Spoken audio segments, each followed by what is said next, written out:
আফগানিস্তান, যে দেশকে আমরা বহু বছর ধরে যুদ্ধ আর সংকটের গল্পে চিনি। কিন্তু জানলে অবাক হবেন, বর্তমান সময়ে আফগানিস্তানের মুদ্রা আফগানি বিশ্বের অন্যতম শক্তিশালী মুদ্রা হিসেবে আলোচিত হচ্ছে।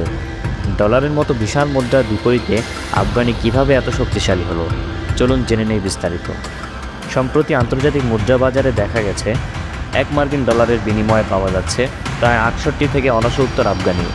অথচ 2023 সালের মাঝামাঝি সময়ে এই হার ছিল 78-এর কাছাকাছি। অর্থাৎ 1 বছরের ব্যবধানে আফগানি প্রায় 10% শক্তিশালী হয়েছে। বিশ্বের অনেক বড় বড় দেশের মুদ্রাও যেখানে ডলারের চাপে দুর্বল হচ্ছে, সেখানে আফগানির এই উত্থান অনেকের জন্য বিস্ময়ের বিষয়।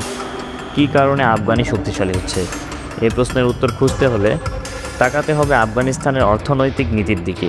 প্রথমত, তালেবান সরকার আফগানিস্তানে বিদেশি মুদ্রা ব্যবহার নিষিদ্ধ করেছে। এর ফলে বাজারে ডলারের ব্যবহার কমে গেছে এবং আফগানির চাহিদা বেড়ে গেছে।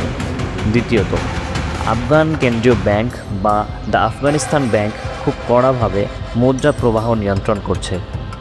অবৈধ মানি এক্সচেঞ্জ, হাওয়ালা লেনদেন এবং সীমান্ত বাণিজ্যে বিদেশি মুদ্রা ব্যবহার কঠোরভাবে বন্ধ করা হয়েছে।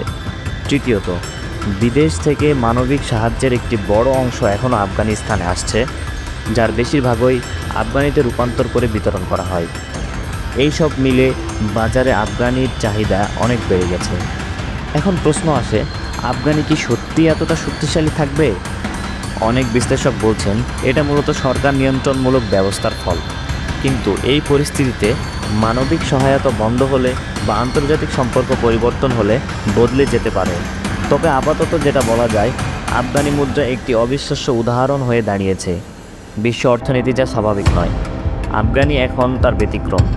এটা যেমন অর্থনৈতিক কৌশলের ফলাফল, তেমনি ভবিষ্যতের জন্য একটি গুরুত্বপূর্ণ পাঠ। আপনি কি মনে করেন আফগানিস্তান এই অর্থনৈতিক স্থিতিশীলতা ধরে রাখতে পারবে? কমেন্টে জানাতে ভুলবেন না।